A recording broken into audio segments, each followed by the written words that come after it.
Good evening, Mayor and Council. I just am here representing the Mills River Farm Market. I'm Joe Britton. I live at 100 Old Turnpike Road. And I just wanted to remind everybody that the market has opened.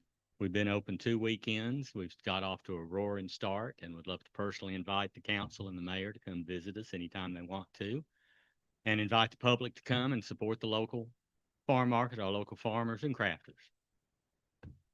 That's it.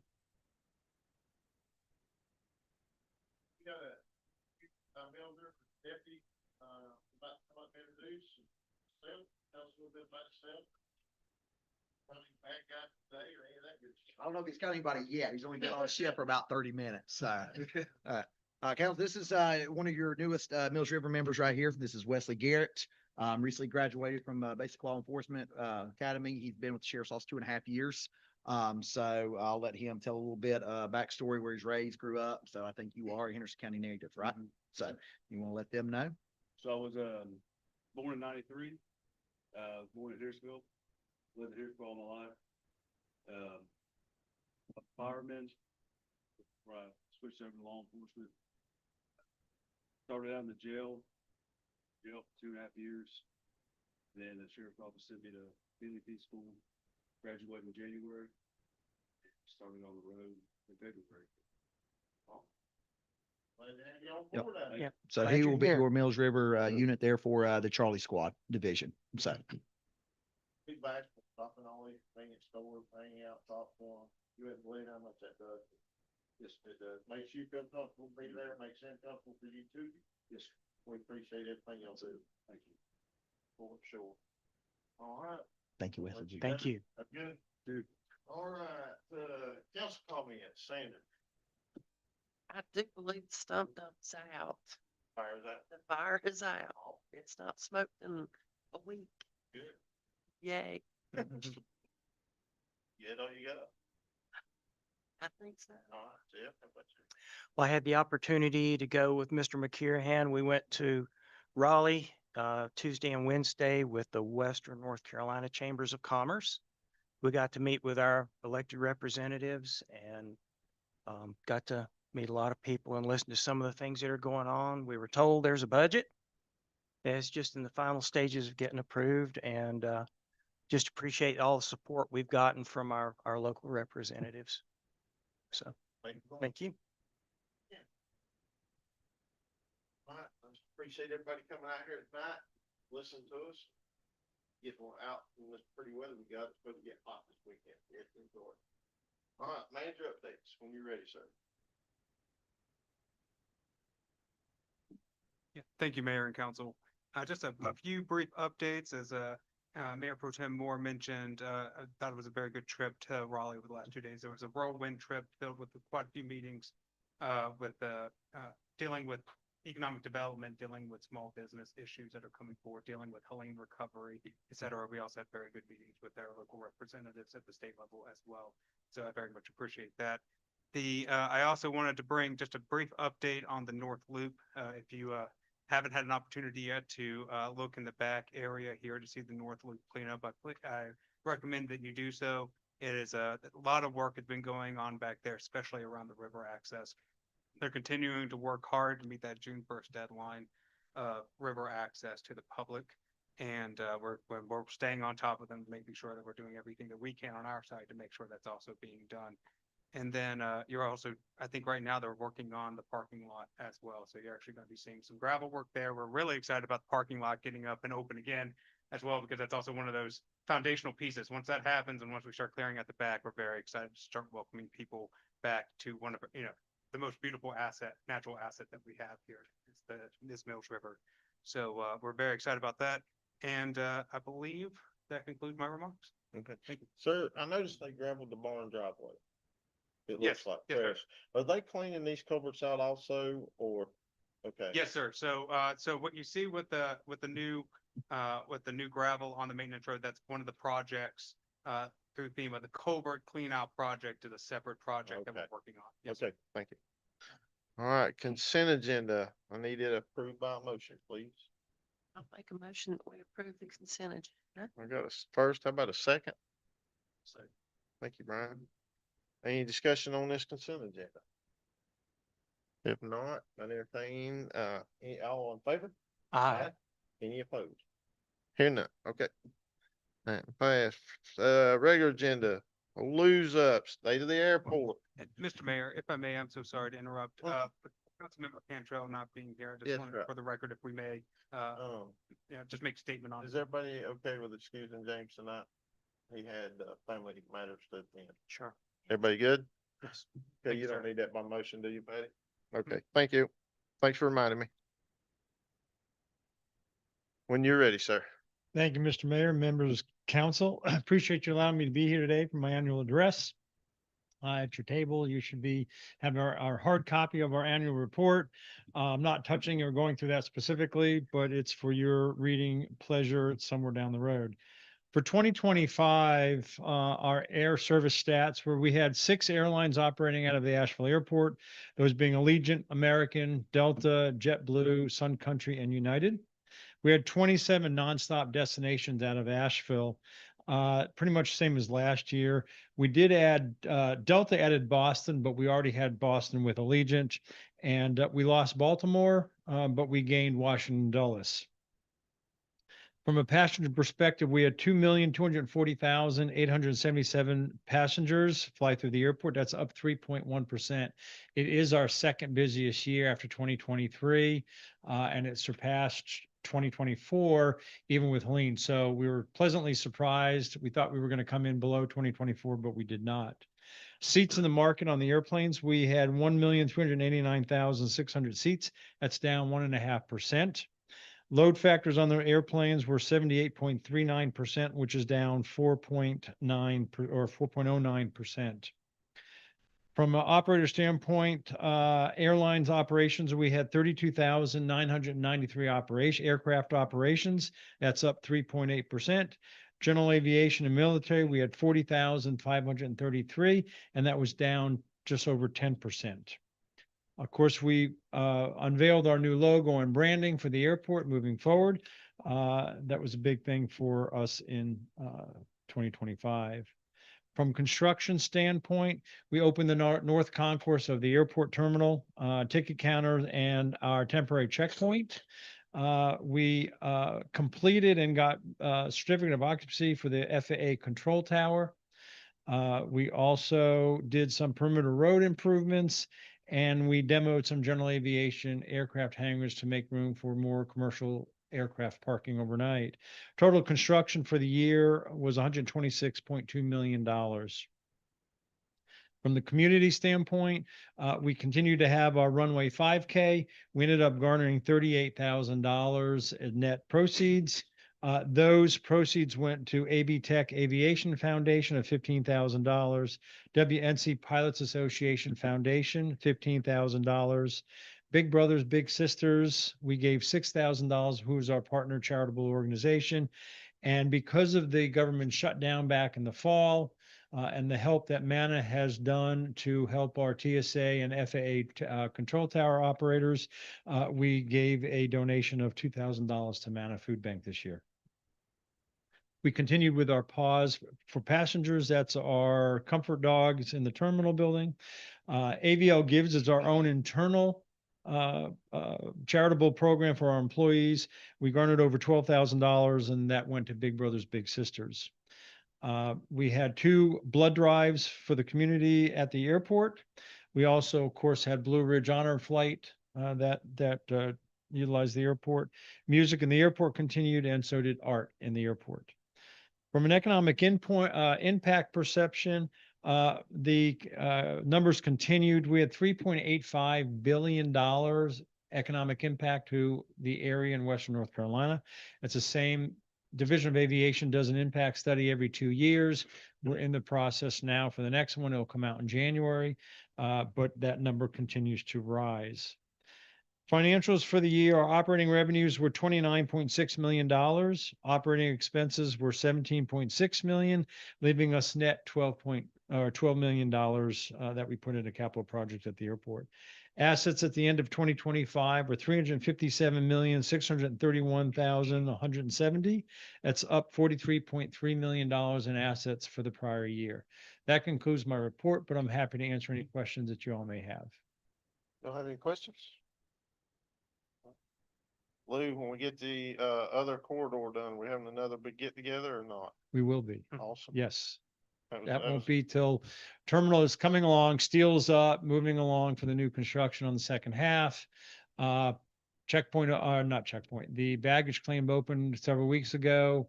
The rental car facility opens, rental car opens tomorrow morning, I believe. Wow. And yeah, tomorrow's Friday. And the control tower is set to be commissioned and starts operating on Monday.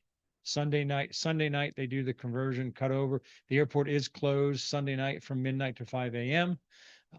Just to make everything go smoothly, but the tower will move out, the tower folks will move out of the old tower and into the new one and 6 a.m. Monday morning. Hopefully the switch turns on and that's where they'll be operating from. Awesome. So anyways, that's what's going on. And of course, that is in Mills River Yes. for the new control tower. There you go. We're So proud of that. At least there- I am. there you go. There you go. Any Thank other you, sir. questions? I'd be happy to answer. Staff have any questions? All right. Lou, I appreciate you as Thanks always. for bud. coming. Thank you again. Appreciate Thank it. you, sir. All right, moving right along to our public safety quarterly update. Jordan, if you ready, I'm ready. Well, me to come here. Last council meeting, I know, we weren't able to get in here. Some stuff had come up. But want to go over some stuff with y'all. One things that we've been doing moving forward with the township of Mills River is, our response time to crime, part one crimes. FBI titles certain stuff, part one crimes. To give y'all a heads up, part one crimes include the most serious offenses. Those are robberies, aggravated assault, larcenies, motor vehicle theft, homicides, arsons, a lot of felonious type calls. So we're looking at our response time to try moving forward to meet the 90th percentile for the township of Mills River. That's me and Matt have talked. That's something we would like to moving forward go to. So what I have is some stats for March and April. Now, with our stats, with the reporting stuff, we have some calls that come in as larceny from motor vehicles and stuff like that. A lot of these are past tense, but because it's still coming in as a felony larceny, we have the stats with here. So your average response time out of 9 calls that come in is you're looking at when a call comes in, with it being a part one crime, the average is 6 minutes and 13 seconds. Now, understand that sounds like a long time, but with that being said, you have multiple calls that come in that are past tense.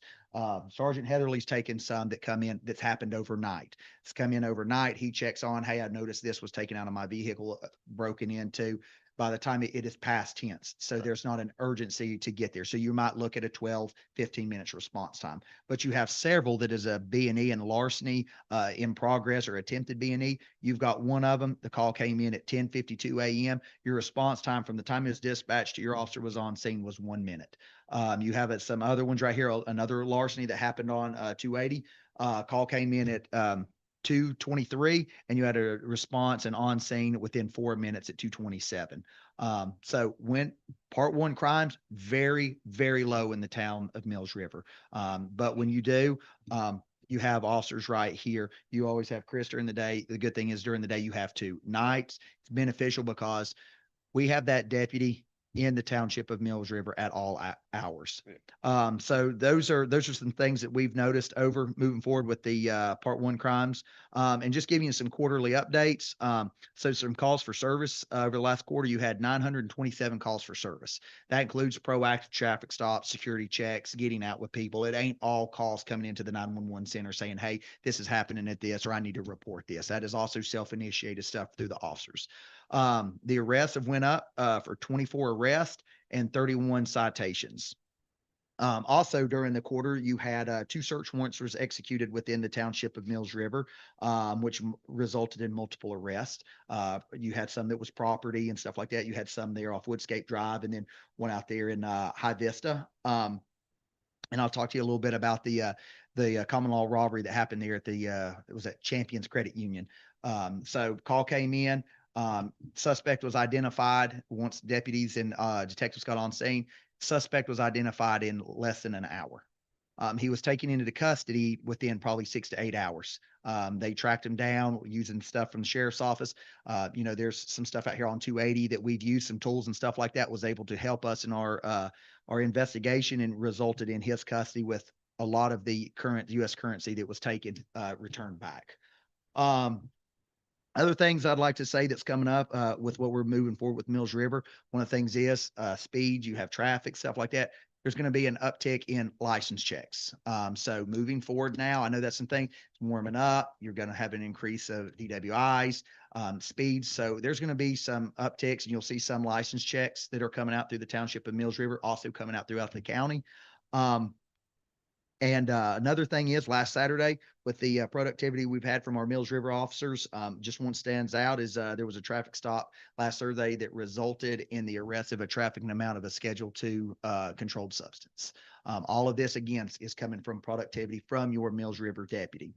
I know there's been some questions and concerns. Hey, the 3-month rotation, that we've had it for a year, 3 months. I'm an advocate and I fully support the 3 months. I think that's a great thing. And these are some reasons why you have an increased policing productivity. You get a different variety of officers at all time. When you have the same officer for a year, you're going to get that same one. They might be better at community policing. They might be better at proactive. But by this rotation, you're getting every type of deputy that we have. You have the ones that are great stopping by the businesses, talking to them, that driving through neighborhoods, waving, getting out, talking to people. But then you also have the ones too that wants to get out here. That's why arrests are up. They like looking for narcotics. They like looking for this stuff. And your arrests and citations are not your members. Most of them are not your members of the Mills River community. A lot of these are people coming using this as a corridor, 280, driving down 191, people that we're trying to disperse crime.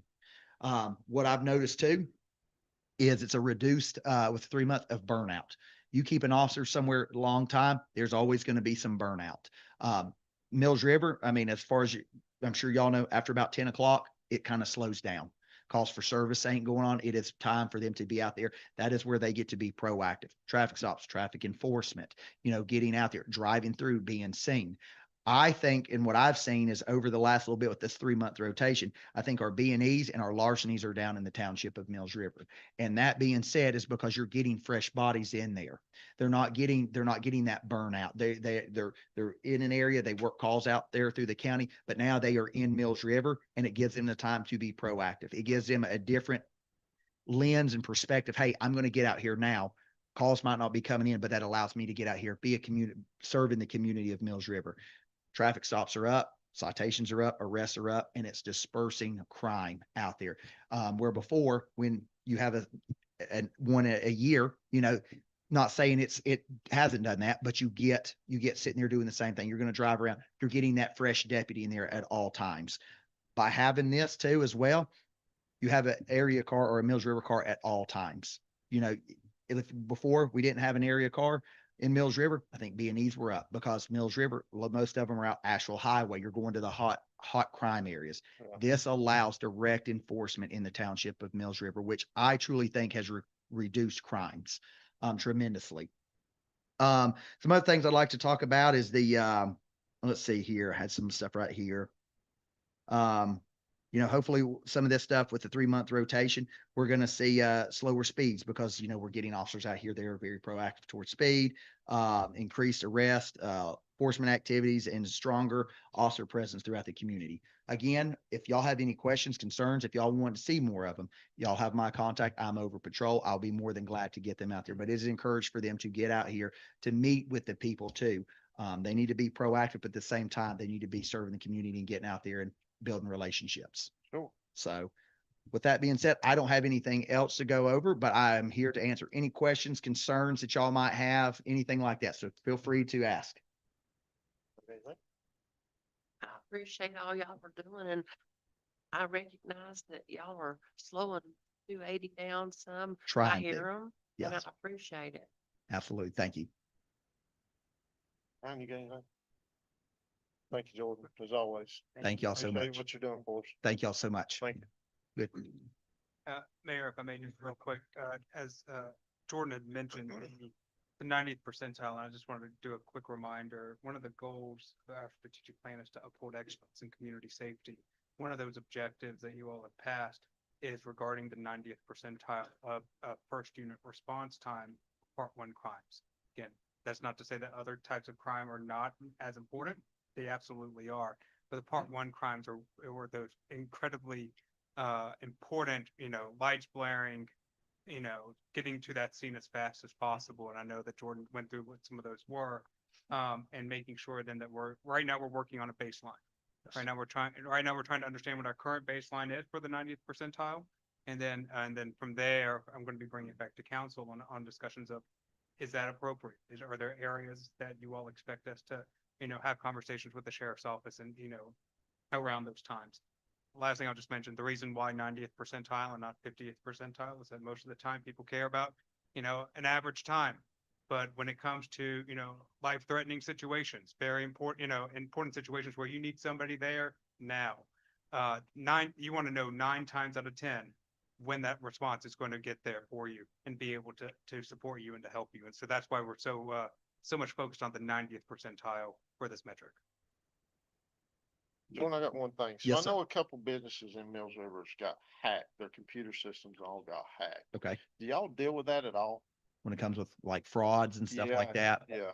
So yes, they can report it with something like that, but that is something that goes, like, is it loss of money and stuff like that? I think. I'm not sure. Yeah. I just think I just get the call. Yes, so that is something that they call the sheriff's office. Unfortunately, frauds and scams is huge going around right here. I mean, it's everywhere. They're targeting elderly businesses. I mean, there's so much going on. Yes, it needs to be reported immediately. They'll follow up on that, and then that goes to our criminal investigation division, and it is looked into. Okay. Yes, sir. Thank you, sir. Yes, sir. All right. That's all I've got. Thank you again. Thank y'all. All right, rolling right along, C, our public hearing for our amendment for our nuisance ordinance, adoption of ordinance 2026-04. Need somebody to make a motion to put us into public hearing, please. As mayor and council, it's the yellow sheet. I make a motion to enter the legislative public hearing for amendment to the nuisance ordinance. Thank you, Brian. And Any- I'll second that. Just a second. All right, any discussion on that while we're doing it? Nope. All in favor? Aye. Any opposed? Hearing none. All right, we're in public hearing. Oh. Does any council member have a direct conflict of interest regarding this matter at all? I know of. I don't. No. Okay. All right. We'll get staff to present, Mr. Have a say at it, Mr. Melton. Good evening, everyone. Michael Malachek, Town Planning Director. I'm just going to quickly summarize the staff report since we've discussed this a few times, but council brought up the nuisance ordinance last fall and sent it to the planning board for review and recommendations for revision. And so they looked at that October, November, December last year, had some good thoughts, ideas, and recommendations. We brought that back to council in January and February. And then in the last meeting, April 9th, when we discussed it, that's where we actually presented draft language based on feedback from all the different parties, council, the planning board, staff, and what we had heard from the public. So just summarizing what's before you tonight, the amended nuisance ordinance addresses the major policy changes, and I'm just going to list through those. So primarily, public nuisances are going to be focused on conditions that are specifically a threat to public health and safety. There are separate standards in the revised ordinance for residential and non-residential properties, specifically regarding outdoor storage of items and also junk vehicles. We do clarify anonymous complaints are allowed, but there's also language regarding the fact that public record requests could be made and people's information could be released. And there's also a provision in the code now that if that system is abused, there are enforcement mechanisms against people that abuse that complaint system to harass others. There are standards allowing multiple junk vehicles on residential properties now. If you remember before, it was just an outright prohibition. If you had a junk vehicle on your property, it basically didn't matter. It just said it was prohibited. So we've put in some nuance in there, allowing folks to have junk vehicles on their property. There's now a maximum total fine amount of $3,000 for a violation. There's exemptions during declared states of emergency, which council passed after Hurricane Helene. We clarified all the administrative procedures, specifically to begin all code enforcement action with informal contact, specifically an informal written notice. So we're going to try to, knock on the door or call someone if able. But oftentimes, if someone's not home, we'll leave a door hanger, but we'll basically start the process with a courtesy educational letter, just saying, hey, we got a complaint. Here's an issue on your property. And it gives them an additional 15-day period to basically reach out to us before that formal notice is sent. And then obviously there's clearer procedures and there's much clearer definitions for the different ordinance prohibitions. And so again, that's just a quick summary. Since we went through all the language last time, I'm happy to go through specific sections again if anyone has questions. And again, this is in alignment with goal 5 and 6 of the strategic plan, enhancing community development and upholding excellence in community safety. Just one further note, Mike, can you speak on the public notice? That Excuse me? public notice was duly notified. Public notice requirements, can you speak on that? Sorry, since this was I not a land apologize. use matter, I did not I'll handle look it. at Patty. Like Yes, that. it was April 29th. Sorry about that, Mike. No Sorry. problem.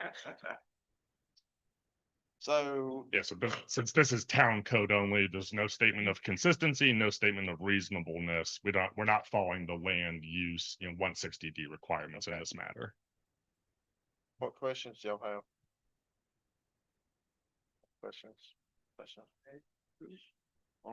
So, just, I read through it. What major changes do we have, if any, between residential and the businesses now that we might have not had before? Anything that rings a bell? In the proposed In the language. proposed language. Well, I mean, there's just the separation. I mean, Yeah. before, I think the only thing the previous ordinance said was there was that one line about outdoor storage. And again, I think it reflected part of the county code, but didn't go to the full length the county code did. So the intent of this, per direction from all the different parties is, if you look at the actual prohibitions, it basically says, significant outdoor storage, et cetera, is prohibited, but subject to these other provisions of the code. And that's where there's a whole section called out for non-residential uses, specifically for outdoor storage. We did try to mirror what the county allowed. So it was basically 1/3 of any yard of a property outside of the setbacks areas can be used for outdoor storage as long as it's related to the business use. For the front yard, it's going to be items, designed for permanent outdoor display, sale, stuff like that. But I mean, I think that is one of the biggest changes is that the former ordinance had no distinction really between non-residential and residential uses, especially with junk vehicles, scrap, anything like that.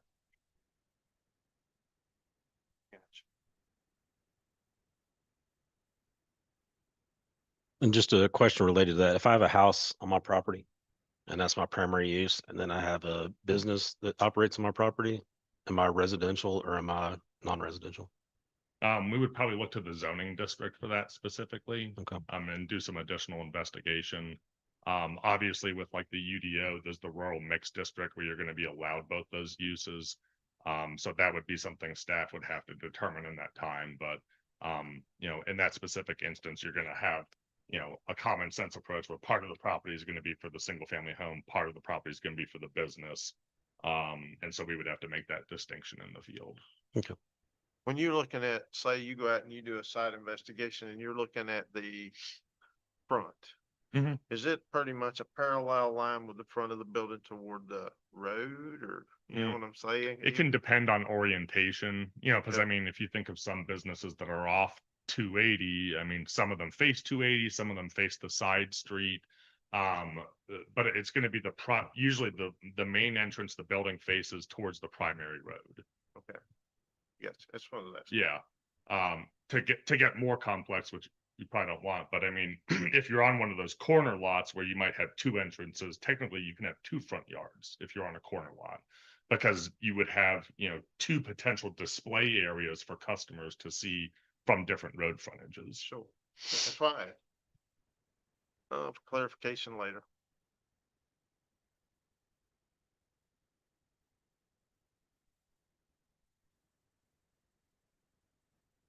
Anything else? Anybody got anything else? Just to confirm, I didn't see it in here, but we don't require screening, do we? For For outdoor storage, like on commercial, like a fence. no, I mean, not in this ordinance. Now, if the UDO is adopted, there are provisions in that, for new establishments, new development, that if there are areas of outdoor storage, there is a section on screening and the standards, chapter 6, part of the UDO. But you're talking specifically about the nuisance ordinance. Mhm. I think the only part where screening would be required, is where it's pure outdoor storage of solid waste. Again, that's not going to be directly related to the business. So if it's a repair shop and there's vehicle parts, that's one thing. But if is solid waste, and again, there's a definition from solid waste, truly being some trash, stuff that can rot and degrade and attract, parasites, vermin, rodents. That's something where we're going to look at that in more detail. And it says here under non-residential uses, number 4, that again, if outdoor storage of solid waste, wrecked, junk, deteriorated, worn out, unusable materials, has to be completely enclosed with a building, or concealed by a solid fence or all-weather covering. Again, all-weather covering being a fancy term for a tarp.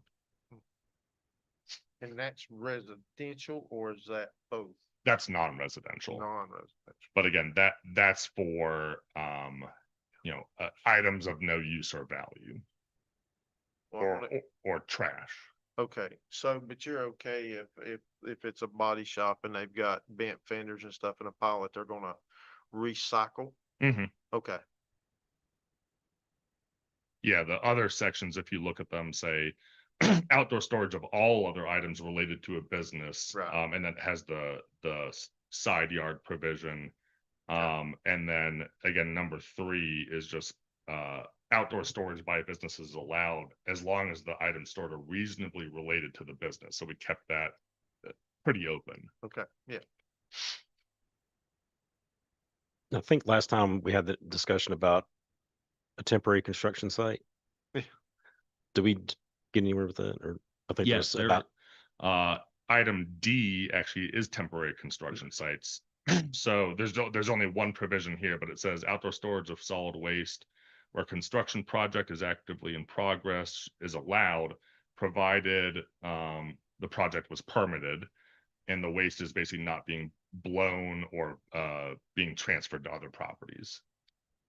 Okay, so I think you had active. Okay, so like let's just use the example of the place in Hendersonville.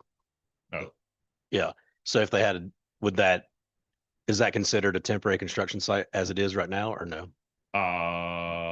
You're talking about the Cedars? Yeah. Technically they were permitted. Based on the news stories I've read, work has stopped, but they still have permits, and so construction could, in theory, commence at any time. So I would say if we were applying this to that property, outdoor storage would still be allowed there as long as it's not, leaving the site and affecting other properties. Okay. What you thinking? Okay. Right. Good. Well, I entertain a motion. Oh, Sorry, wait, I gotta get something for you. Thank you. So with that being said, we gotta move on through here, so. We got any interested parties that would like to get up and speak on this matter? Have we got any, business owners, any, citizens, residential that want to speak on this matter? Now's your time. If not, we can, close this public hearing and have a little discussion amongst ourselves or move to a motion. So hearing no comments, entertain a motion to close this public hearing. I'll make a motion to close the public hearing. Thank you, Jeff. Second. Thanks, Sandra. Any discussion on why we're closing? Hearing none, all in favor? Aye. Aye. Any opposed? All right, discussion, motion, any of the above?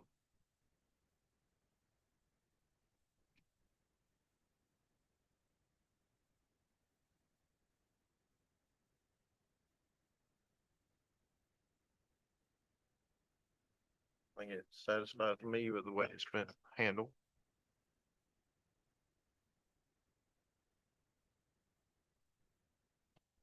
Make a motion that we approve the nuisance ordinance amendment.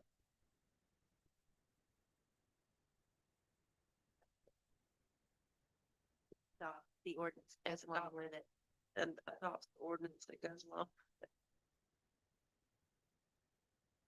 And I'll second that. Thank you, Jeff. Any more discussion? All in favor? Aye. Any opposed? Aye. Hearing none. All right, Did we have an If I- opposed? if I- Yeah, one opposed. one opposed. Have one Yeah. opposed. Okay, sorry, my bad. Opposed. So 3, 2, 1. Yeah, do we need to, I mean, on the first reading, if you do an adoption of an ordinance that's not pursuant to 160D, it's gotta be by 2/3 vote, so I think with only 4 members, 2/3, if my math is correct, it would take 3, so we had 3. 3, yeah. we got Okay, so we don't have, okay. All right, all good? Budget presentation to town council.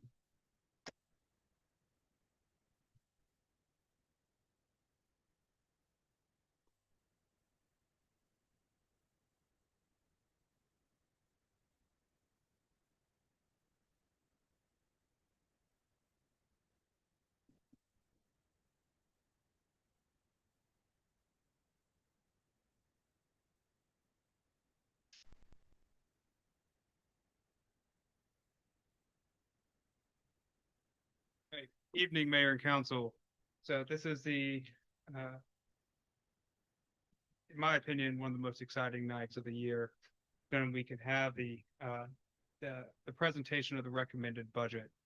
And before we get into the actual discussion, I'll just briefly say, again, there's nothing in my mind that rises to the level of the discussion around how we are stewards for the taxpayer dollar and being mindful of the roles and the responsibilities that we have as an organization when looking at the future of the town in FY27 and then also in the next 5, 10, 15, 20 years.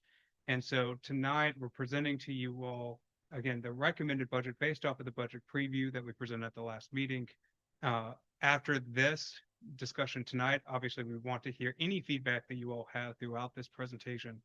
And then also as a reminder, next Wednesday, May 20th from 12 to 5 p.m. again in this room is when we'll get down into the nitty gritty.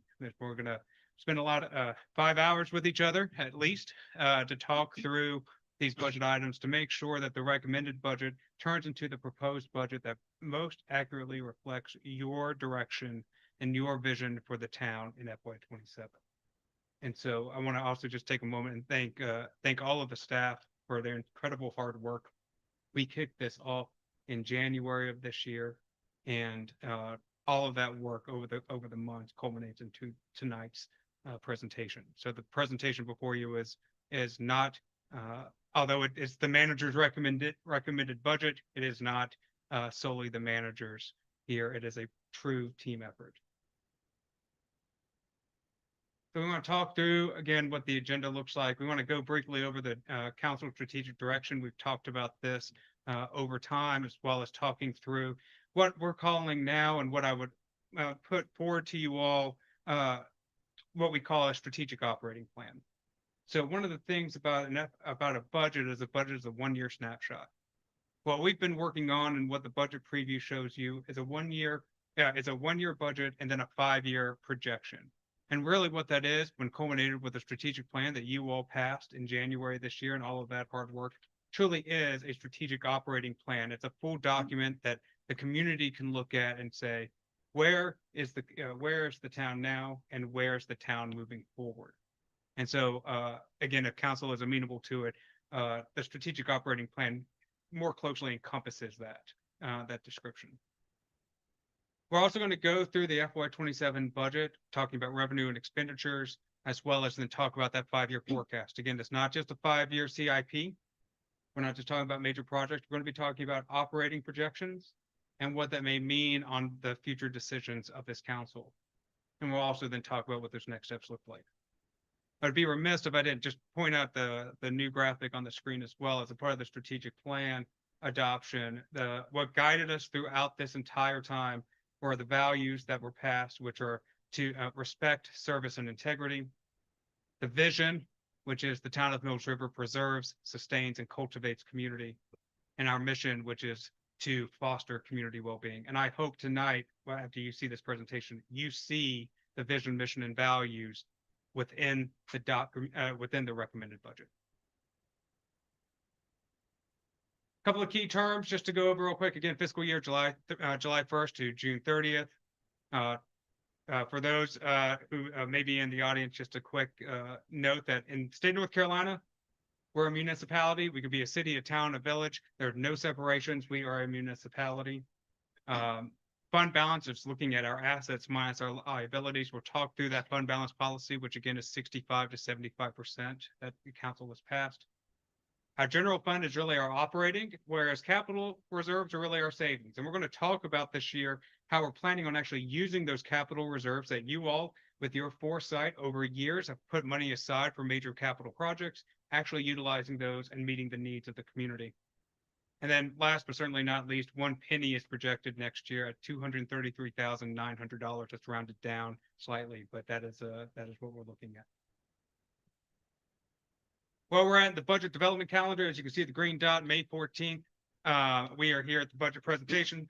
And then we have a few more items before us before ultimately getting to the deadline of July 1st. That's truly a deadline. State of North Carolina requires us to have a budget in place by July 1st. That's why it's in red. If I could put little sirens around it as well, I would too. It's incredibly important that we have a balanced budget by July 1st, and we're going to do everything we can to make that happen. These are the town services that are provided. Right now, as you can see, there are a few of them that are highlighted. Building code enforcement, fire protection, law enforcement are all outsourced either via contract or via an agreement. I really thank our partners for their work on behalf of the town. And the Parks and Rec, planning and zoning, street lighting, street maintenance, and watershed protection and improvements. So I'll take a quick minute to talk through council strategic direction. This is a document that you all are very well versed in now by this point. But again, underneath our vision, mission, and values are our goals. There are 6 goals that are there. We've already talked about a few of them tonight. These were our guiding. This is our roadmap for what you'll be seeing before you tonight and next week. And then from there, these are the objectives. And again, as the community already heard tonight, I've already referenced one of those objectives under goal 6. But ultimately, these objectives lead into what we call action items. Those action items are projects, they're initiatives, they're evaluations. So again, we're leaning on the document that you all have guided us on to actually put forth an actual budget to try to achieve those objectives that you all are holding us accountable to. So what is a strategic operating plan? Really, it's a just 4 major points. As I mentioned before, it's a comprehensive document. It's short-term and long-term. It's operational and tactical, right? So we're talking about, again, what I'm proposing to you all this year is an FY 27 budget, and that FY 27 budget is a part of a larger document, which is saying we're using this to get us to a guiding point for the next 5 years. As I mentioned, it's a roadmap that you all have provided with your priorities. Ultimately, is to ensure fiscal policy and fiscal responsibility. We're going to be talking about our fund balance policy over the next 5 years, again, because we don't want to get over our skis. Then ultimately tracking our performance and our organizational excellence. During our visioning discussions, council, you all, through through those multiple hours, chose 3 goals and 3 objectives. Those are on the screen before you. We call them areas of focus because those are your strategic direction for the next 1 year. That doesn't mean the other ones aren't important. It just means that when you all are looking at priorities for the next year, these are areas that we were taking extra special attention to make sure that we achieve them. At least 85% of staff are satisfied with training and development they receive. You'll see training and development being a focus this year, as it is every year. Activating a minimum of 20 acres on the park expansion as identified through the park master plan. And then last and certainly not least, 100% of town maintained roads at 80 PSI or above. Throughout the budget for 27, you're going to see steps to make sure that we achieve that. So now we're going to jump into the FY 27 budget. Right now, the operating budget, as recommended before you, is an increase of 2.49% over FY 26. Again, this is the operating budget. You're going to see numbers in there that are going to be overall budget that's much higher, but that's because of the capital projects that we have planned. We've talked about, and I'm proud to say that we are working at maintaining property tax rate of 17 cents going forward for FY 27. The ultimate goal, though, is to make sure, again, we're being financially, fiscally responsible and making sure that we're not going to put ourselves in a position where there are issues moving forward with unforeseen concerns where we're not able to react to them.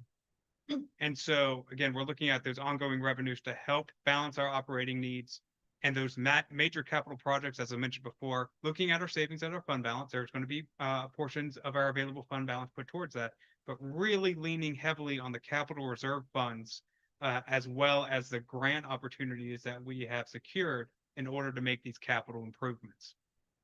And then at last, certainly not least, is making sure that we continue to meet your strategic direction. I'm going to turn over to Julie here, our finance director, who's just done an absolutely amazing job this year, working through this budget alongside me to make sure to talk you through all the budget preview items. Thank you. So if you remember from last month's meeting, we have presented a budget to you. And in that budget, there have been a few changes. So we wanted to highlight those changes for you tonight. There were 4 areas that mainly changed. In our revenues, the revenues were reduced from the previously presented numbers because we actually received part of the money from OSBM for the tennis court repairs in this fiscal year. So those restricted monies will close into fund balance. So therefore, the amount that will be shown as revenue next year is actually reduced by that amount because it will be shown as a restricted fund balance item that will be used for that item. In addition, due to the completion of the Henderson County Sports Complex, it was felt that the park rental fee revenues that we had projected might be slightly high. So we reduced that as well. And we also increased planning, permitting, and fees due to some increases in the schedule of fees that Mr. Malachek will be going over with you in a little while. We also specifically identified the financing sources that the capital projects were going to be using, the capital reserves, the tennis court money. All of those things were not in the original numbers that we provided to you. So those are shown as increases in the budget that you will see before you to take into account for those items that we are going to use those restricted funds for.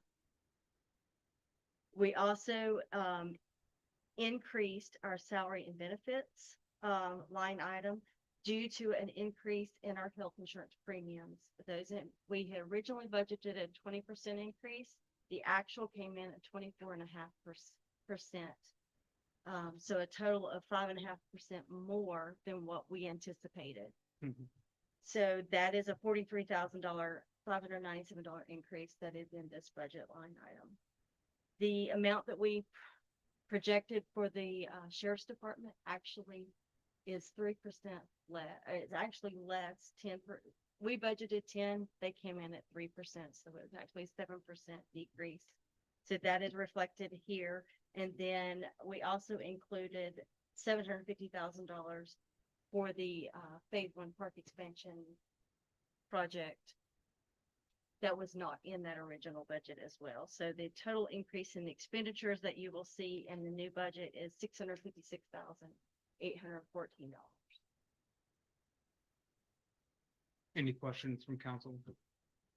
Again, when it comes to the other financing sources, ultimately, we just wanted to make sure we broke that out into an easier way to tell that story. We didn't want it to be buried within those line items. We wanted to make sure that we could really highlight for the community what that was. Sure. I'm going to call up Nicole real quick, Nicole Sweat, our Parks and Rec Director, to talk through the recommended Parks and Recreation fee schedule for FY27. Thank you, Nicole. Yeah, thank you, council. Yes, we just wanted to take a look at our park fee schedule for this year. Every couple of years, we look at our neighboring cities to see how we align, look at some of our expenses, and we know all those are going up. So we do have a few recommendations this year on our fee rentals. So for our shelters, our Willow Oak shelter, which is the large shelter, and the Hickory shelter, this is the small shelter, we are recommending that we keep that rate the same for our residents. But for the large Willow Oak shelter, we're recommending that we raise that rate by $5 per hour for our non-residents to help offset that cost. And the reasoning there is we would like to see an alignment with the smaller shelter that it is 50% higher than what our residents are paying. So that is one recommendation for a change on our picnic shelter rentals. We've obviously seen a large increase in use and wear and tear in our athletic fields, particularly baseball field and the wear and tear on our soccer fields. And these rates have not been raised since this park was built. So it is time we start to look at those rates. So we're recommending that the practice rate goes from $10 to $15 per hour, and that the game rate goes from $30 to $35 an hour, just to help offset some of the wear and tear and costs that these teams that are utilizing our fields are doing. And the other recommended change we have is additional staff hours. So if somebody rents, say we did have a tournament or there's a special event where we have to have extra staff on site, we ask that they pay for those staff to be here, right? We don't want the taxpayer of Mills River for a private event. So we need to adjust those costs to better align to cover the salaries and associated fees with staff for those events. And so we did take the study, we looked at it through our partner agencies. It's very much in line with a lot of the agencies in the area, a little higher than some now because other agencies also have not brought up their rates in quite a while. I presented this to the Parks Advisory Board at their March meeting, unanimously decided that this was a good recommendation. So just want to present that to you all for the budget and consideration. And we'll take questions if you have any. I mean, honestly, will that $30 wash out the employees' hourly pay, benefits and all? I know the part-times don't necessarily get the benefits, but It does. We looked at the average Okay. cost and we try to use part-timers as much as possible. We don't want to get into that overtime situation. So we found a number we thought was fair of covering the costs for mostly part-timers. as long as you dug into the Yeah. nitty gritty of it. Anything else for Nicole while she's up? Thank you. Thank you so much, Nicole. I'm also going to call up Mike Malachek up to the podium as well to talk through the recommended fee schedule changes for our planning. Good evening. So this fee schedule is a little more marked up than a normal one you would see because it considers a lot of the development processes and applications in the UDO. So that's why you'll see more changes than normal. In the column on the left where you see NA or not applicable, those are all new potential applications as part of the UDO. And then the redlined ones are where you'll see actual changes. And I'll just kind of highlight some of the major ones and can take questions on specifics. For the vested rights permit, there's 150 decrease there. Traditionally, under the current ordinance, that was going before the Board of Adjustment in a hearing. Under the UDO, it'll be a slightly simpler process in front of council, so less staff time, less notice needed, so that went down. The conventional zoning also went down by 150, with the idea that in the UDO, you've heard the term, we're going to be leaning into the conditional zoning. And so with the traditional rezonings being a little simpler, lowering that as well. You can see also on the limited conditional rezoning type 1, which is one of the new ones, that's also 350, and that's to provide basically a lower cost for potential residents that might need conditional zoning for one of those flexibility mechanisms with the new ordinance. So we were just being sensitive to that. And then we also wanted to make sure we added into the fee schedule that free rezoning correction period. Obviously, no fee associated with that. The variance and appeal has also dropped by $100. I know we heard some feedback over the last year that, you know, the cost to appeal staff's decision is quite high. And so we heard that and dropped that by 100. We kept the water related variance at 350 just due to the complexity of it with watershed and floodplain matters. And then the floodplain permits, obviously council adopted that ordinance last October. This is the first time you're seeing it in the fee schedule. The only permit we've actually gotten submitted under that ordinance is the town's permit for the North Loop repairs. So we've not lost any potential revenue there, but wanted to make sure that was captured in this fee schedule. Next slide, please. The watershed permits, we left completely the same. The major subdivision, we just increased it by $5 per lot. Final plat review, we found a lot of the final plats we're seeing now are a little less complex than we saw before, so we dropped that by 50. And again, in the UDO, the subdivision process is broken up under a couple of these other different applications here where you see the NA. Regular zoning compliance permits that our residents use day to day for residential have not changed at all. Still $40 for a dwelling, $25 for an addition or site change. We did raise the commercial permits for both commercial and industrial.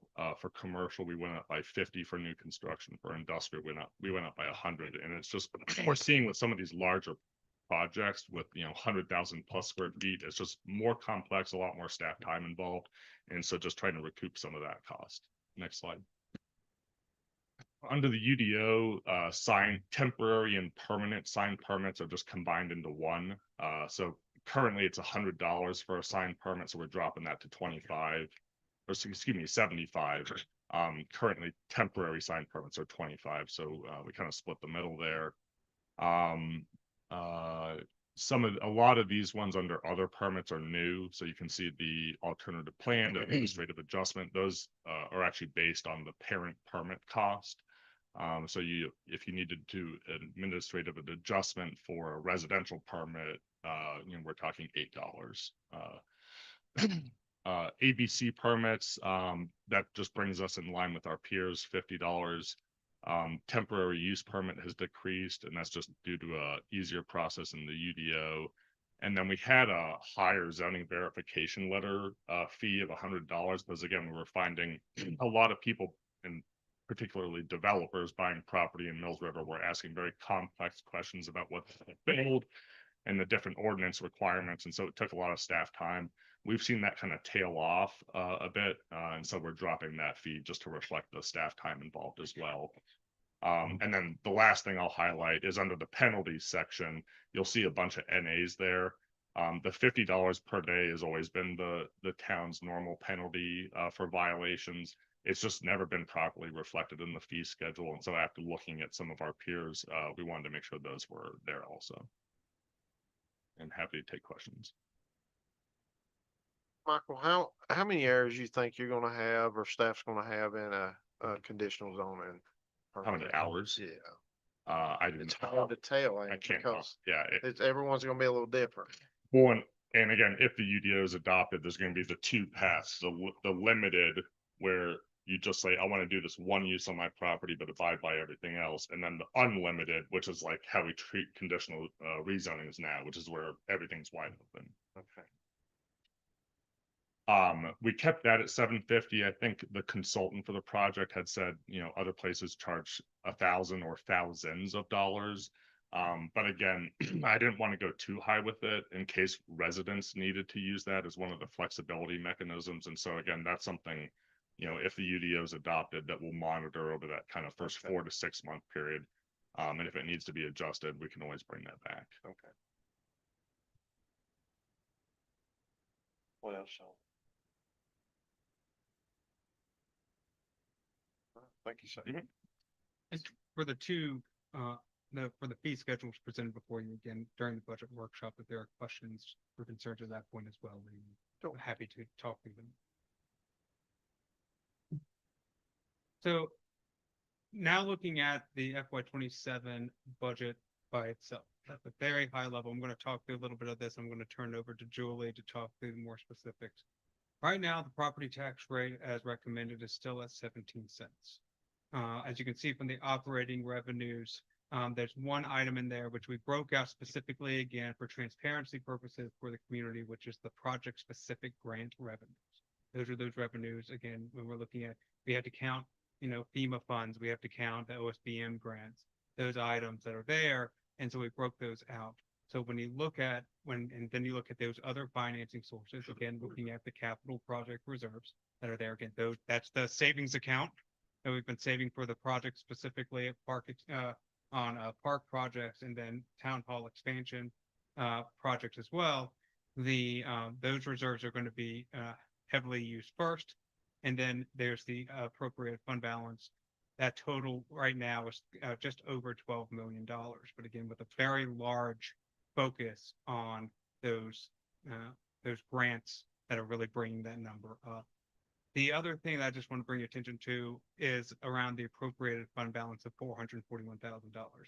Again, one of my goals moving forward over the next 5 years is to make sure that, again, from an operating perspective, we're bringing in more revenues than we are expenditures. Obviously, we're going to talk about expenditures here in a minute, but that may catch some people off guard. That $441,000, if I'm going to turn it over to Julie, just talk us through a little bit of what that number is and then what we actually see from the operating side. Sure. So the $441,000 represents the biggest piece of that is the $405,000 that council has said we want to set 1 penny aside for park expansion and then 3/4 of a penny for town hall expansion. So that 405,000 of that represents that capital reserve that you have said, we want you to do this. So most of that is funding those projects for future use. The additional $36,000 that is included there is the difference between the anticipated revenues and our expenditures. The reason that we need an additional $36,000 of fund balance is because on a conservative basis, we have budgeted expenses for paying out vacation to all employees in the event that they were to walk out the door. Those funds are about, that estimate is about $64,000. So if you take that out, there is no use, there's revenues in excess of our expenses. But to be conservative, because that is a liability of the town, and with GASB 103, we now have to capture that and identify what that is. So that is included there, but we don't have the revenue without budgeting fund balance because it is in excess of what our expenses would be. So it's a requirement now that just 2 years ago was not a requirement to take that in. And again, it's a liability, so we have to make sure it's there. Again, the first goal is to attract and retain an engaged workforce. I hope we're going to do everything we can to make sure that that everybody just doesn't up and leave during this, but we still need to make sure that we budget that appropriately. And again, to Julie's point, those two capital reserves have timelines. right? The timelines around them. They're focused on specific items. They have a certain amount of years that are associated with them. We're in the 5-year forecast, we're actually looking at spending those down. And so then there's a question about whether or not those are sunset or those costs, that savings account can be put towards other things. But then ultimately, it's a moving 405,000 and correct me if I'm wrong, but by practice, essentially you're taking 405,000 of available fund balance. And for all practical purposes, moving that into the capital reserve that's associated with that 1 3/4 penny. Can I ask a question? Absolutely. Yes, Okay. sir. Make sure I understand this. This is for the, I'm simple-minded here. So the other financing sources is money that we have in the bank. So we're not counting that against the property tax revenue that we're going to get this year. This is revenues that we've already gotten. We've put it away. But when we say $405,000 is a penny point something, that's not a penny point something that we're getting this year. It's what we've already gotten, but we're going to take that and put it towards the specific project. Does that make sense? It's money that's in the bank. Yeah, so Where I got confused is when we started equating that to a penny or a 1.7. 1.75. sure. But that's not new money coming in.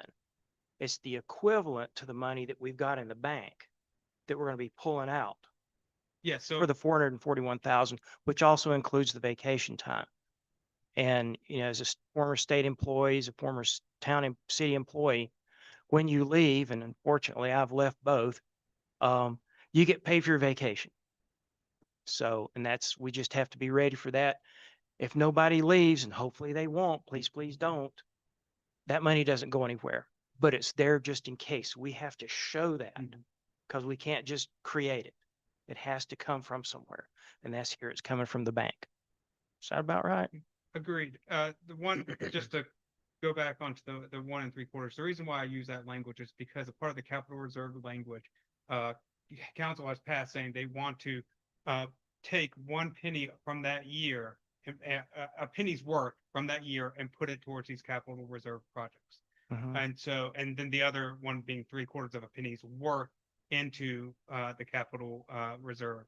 And so in order to meet that requirement, yes, it could either be that we bring that in through property taxes, intergovernmental taxes, what have you, and then that it can be used through that. Or in this case, what we're saying is that we have those that's available fund balance, and then we're going to move those from available into the capital, into the restriction. Which would be the same as having 18.75 cents. Yes. Yes, sir. Any other questions?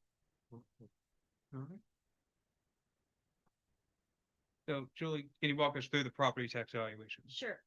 So, as of today, we still do not have an updated number from Henderson County. So our estimate for the property taxes that are before you are as of April the 17th. You can see that, we have 15,441 bills, and that is made up of 9,500 motor vehicles. We have 14 public service properties, have 1,114 individual personal property. That's trailers, boats, anything like that. Business personal property is just what it says. It's business property in our businesses. And then you have 4,431 real property bills that make up the $3,976,558 property taxes that are in this year's budget. Yeah, and as we get closer, as you mentioned, we will get at least. We should get one more Yes. adjustment from Henderson County. Which may go up, may go down. Go up. In this budget also is an assumption on our state shared revenues. This was based on the information that we received from the North Carolina League of Municipalities and their projections that they released on March the 27th. So our budget assumes about a 5% increase over last year in each of these areas, in our local option sales tax, our utilities franchise tax, telecommunications, video programming, wine and beer, and our ABC revenues. That ABC revenue is the new ABC tax that we are required to permit each of the business. Yes, and if my memory serves me, and Julie, please correct me. In the past, what we've done is used a flat rate. If we think that there's going to be growth, we've used a flat rate from the last actual, right? So we have FY 26 adopted, but we would be looking at the FY 25 actual and been using that. This is actually, even though it shows a 5% increase from the league, it's actually a more conservative approach. Because it's actually the 2.1 is actually below the 2025 actuals that we received. Correct. So again, we're using a slightly different methodology, something that we can ground in data. At the same time, if you see that shift, that's the relationship.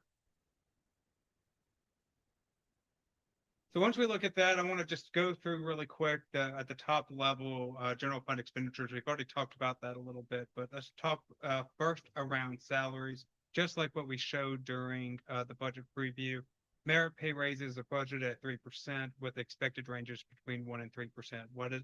Why is that? Is because come later on in July, during our new performance appraisal process, meeting expectations is a 2. Exceeding expectations is a 3. That are not a direct one-to-one relationship to the percentages. I want to be very clear about that. However, from those types of discussions, we then come together and assign a percentage value based off of that, making sure that there's equity across the organization. So we're budgeting at the high end at 3% with the knowledge that it can be between 1% and 3% based off of the actual performance appraisal. The cost of living adjustment is set at 2.69%. Again, as a reminder, the way this works is that we take the averages from the last two calendar years. So, and averaging out that difference. So, January of 2024 compared to January 2025, averaging that out, doing it for each month, doing a full 1 year average, came out to 2.69%. That is very close to many of our peers in the area as well. Some of them used up through the first quarter. I find the calendar year to be a little bit more consistent, but again, they were all within that 2.5 to 3% cost of living adjustment. No new full-time equivalent employees. There are a couple of changes though that we are recommending. First of all, there are some position promotions based off of training and development requirements. So we have had staff that have met certain requirements to be able to move from one level within their position to the next level. We've seen that they have achieved it, they've excelled in that, and so we've built that into the promotion.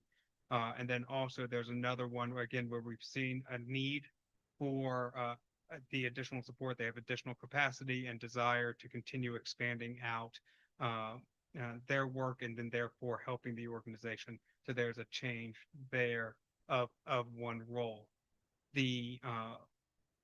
We also have in here additional hours for part-time weekend park ranger position. And so essentially, again, what we're looking at, we continue to look at that weekend position and try to find ways to make sure that it's sustainable, as well as making sure we meet that increased need over time. Again, at one time, there were less hours in the day on the weekends, trying to expand that, also making it more attractive for potential people filling that role. Those roles. Next, we talked about health insurance. 100% of employee health, dental, and vision insurance. That is the same as what we have done in the past. Dental and vision did not increase because council, you all passed last year as a part of the budget, a 2-year locked rate for dental and vision. So we did not see any increases in their health insurance. As Julie mentioned, we did see that 24.5% increase in premiums over 26.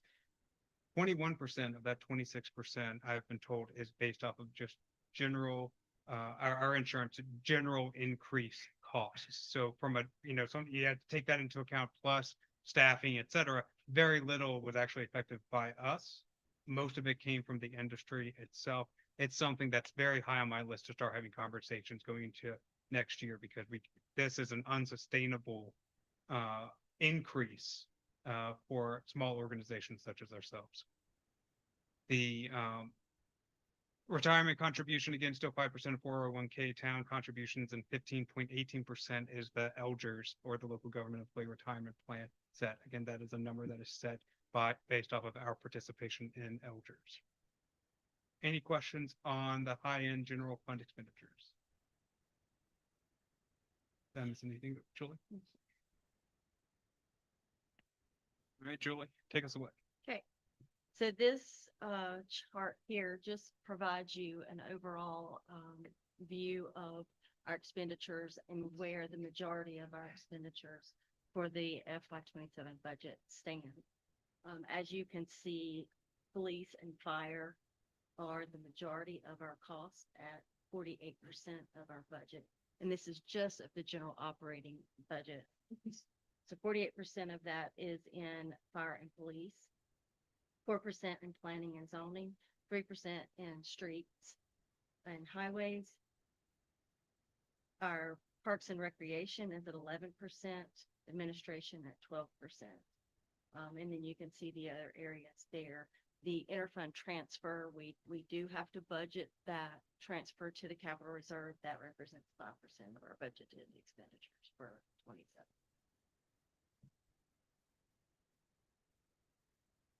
All right, so we're again looking at what that looks like for the FY27 recommended budget before you. This shows the percent difference from the 26 adopted to what you're seeing before you now. And I just want to go through, as you can see, the majority of them of the top lines are between 2 and 5%. But I want to talk through a couple of these that may catch your eye. So tax collection is an increase of 33%. That's ultimately because, again, with one of those positions that we're looking at, increasing their responsibilities and their duties, splitting that. Right now there's a split between admin and tax collection, and right now it would be shifting more of that into the tax collection, that salary, right, to more accurately reflect the work, and so therefore that's the majority of that percent increase there. The going down economic development, that 40% increase is currently based off of what has been presented to you all with the economic development presentations earlier this year. So again, that's where you see that difference there. The capital projects, as you can see, is massively higher at 655%. We've talked through that, and we're going to continue talking through that. But again, that takes into account all of our expected major capital projects with FEMA, with OSBM, with park expansion, with big facility maintenance, those types of items, the tennis courts, et cetera. So that's why that number is as high as it is. And that gets you to that 12,066,000. I'm happy to pause here if you have any questions about anything that you see before you. Good.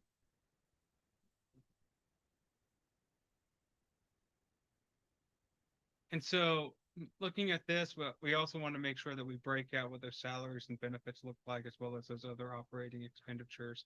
I'm going to just briefly talk about it, and then we'll turn it over to Julie to talk through any other items. Is that you can see that there's a slight increase from salaries and benefits. That's based off of the projections that we saw with COLA and merit. Overall operating, again, just slightly higher. Well, when I say slightly, about $150,000 higher than the FY26 numbers. You can see that there was a large jump in operating from 25 to 26. And Julie, would you like to tell us why that should happen? Like we did start looking at, we had to start budgeting more of the salary line items, the part-time, those the different benefits, the vacation accruals, et cetera. So that's all baked in. Large increase because GASB 103 also requires you now to accrue the sick time, which you had never had to do that in the past. And so a large portion of that was the accrued sick time, which employees can actually use that toward their retirement. But that also became a liability of the town. And so that increase, a lot of that was in fact the accrual of that sick time. want to draw your attention as well, thank you, Julie, for the capital expenditures in the general fund. You're looking at that and it's 436,000 within FY 27. Those are capital expenditures within the general fund itself. Those are not the capital projects. As you can see, the capital project expenditures is the next item down. That's that 4.5 million that we have seen. Did I miss anything? Is there anything else you'd like to share? I was just gonna bring to your attention, the one thing that you will notice, the debt service number increase between FY 26 and FY 27. That is due to the cash flow loans that we received from the General Assembly for the Helene. The payments have to be, you have to start making those payments back. We have not used those funds, so we're gonna actually pay that money back with those funds, but we have to budget that. So that is why it's going up instead of going down, because we are reflecting that money going back to the state. Thank you. One of the things that we talked about during visioning, and I think it's important to talk about, is around our core services. Again, those core services that make us as a municipality and incorporated municipality. And so when we're looking at the 2026 valuation of about 3.9 million, as we've discussed, the core services of fire, police, planning, street lighting, right here, the four that we've highlighted, slightly over $4 million. So what we show is a shortfall of about 100,000. So right now, what that means is that what we're bringing in currently from the property tax and from the property valuation is about 2/5 of a penny below what's necessary. So therefore, what's needed. So we're relying on other funds to help with balancing those core services. So again, right now, it's sales tax that is covering that difference. Although, that being said, that's obviously that can be a concern. One of the things that I do want to highlight is about 91%. If you look at just fire and police, again, what I like the core of the core services, right? There's public safety services. We're about at 91%. And so we haven't yet tipped the scale there, but moving forward though, over the next 5 years, that is one of the areas that we're very much focused on, is to make sure that we can continue. Right now, we're doing really well. Sales tax revenue continues to come in high. We continue to see a lot of growth in that, but being good fiscally minded, that we want to make sure that we don't get into an area where we rely on sales tax to balance out those core service deliveries.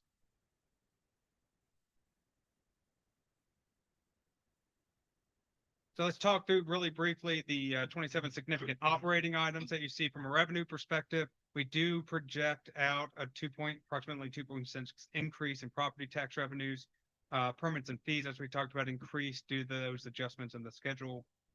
We have highlighted the budgeted transfer from Powellville to cover paving costs. So again, we're looking at paving, repaving and striping out the road in front of us here on Town Center Drive.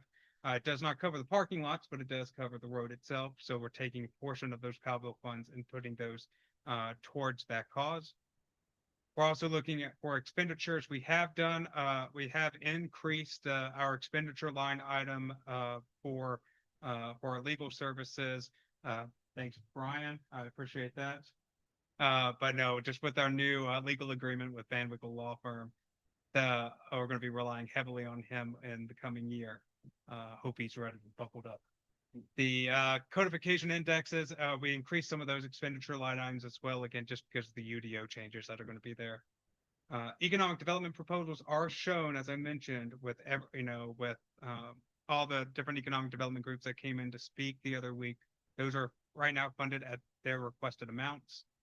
And then the budgeted travel line items are now actually reflecting the mid-year performance. So one of the things I just want to highlight is the performance appraisal process isn't just for performance, it's also and how they're doing right now. We're also using that to identify future training and development that is directly reflected in the budget before you. And so we're actually tying those two items together. Any questions about that significant operating items? Julie? Okay. So we wanted to provide you with specific details on what those capital projects were. what that $4.9 million represents. You can see there, we have 5 FEMA projects. The North Loop repairs of 1.1 million, the expansion bank repairs of $1 million, the baseball field at 161,000, the multiple culvert repairs of 690,000, and the tennis court replacement of 508,000. We did receive, I think we mentioned last month at the meeting that we had received the $912,000 from FEMA on the expansion bank repairs. We received this week the $161,000 from FEMA on the baseball field. Nicole is working on finalizing that RFP to go out for that project. So hopefully that will be released shortly. And I know that the engineering firm is working on the drawings for the tennis court, so that can be also sent out for bid as well. And then the other items in Parks and Recreation, we have a mower that needs to be replaced for $25,000. Additional trees for the park of $10,000. The water extension to the pollinator garden for $6,500. And the first part of the maintenance facility project of $275,000. That's based on WGLA's estimate of where we will be by the end of next fiscal year, of how much we will have spent on that project. And then $750,000 on the park expansion. And I'm excited to share that staff has been working very hard with WGLA on a site design for council's consideration and discussion. And so as of right now, May 28th, we've invited WGLA and Arca Design to come in and present that item for you all, for your consideration and for your feedback. And so, as Julie just mentioned, the 275 is not because we're not prioritizing it. It's just based off of the preliminary timeline. That's about the amount of money that's needed before we then get into the major construction phase. And then you'll see there, streets and highways, paving, which includes the main road, as well as some additional trails and sidewalk repairs that need to be done. 180,000 of that is what we're budgeting for Powellville, and then the rest of that will be out of town funds. The balance of the UDO of $10,000, and then the information technology, the upgrades to the sound system here in Conference Room. So right now, we already have some funds available, and I'm excited to share that we're working through, again, that first phase of money that, again, we've already set aside for AV for in here. We obviously have made some adjustments and corrections. This addition would get us to a point where then I do feel strongly that we would be able to address many of the concerns that are in this room, as well as the concerns when it comes to staff time, staff knowledge, staff need around that. And Kevin has done an absolutely fantastic job, but taking some of those stressors off is also one of my major focuses around that. Any questions around the capital projects? So when the money comes in this fiscal year, which we're in, we show it as an income this fiscal year. And it may be something that we didn't budget for this year. So then we show that as the actual. Then that money goes into fund balance to wait, putting it in the bank. Then it goes out next year. And we show that as a transfer from the fund balance. That's correct. Because we got to account for every penny. Right. In that year, every penny that's spent next year has to be shown next year, regardless of when the money comes in. So when we look at it and say, oh my gosh, $12 million.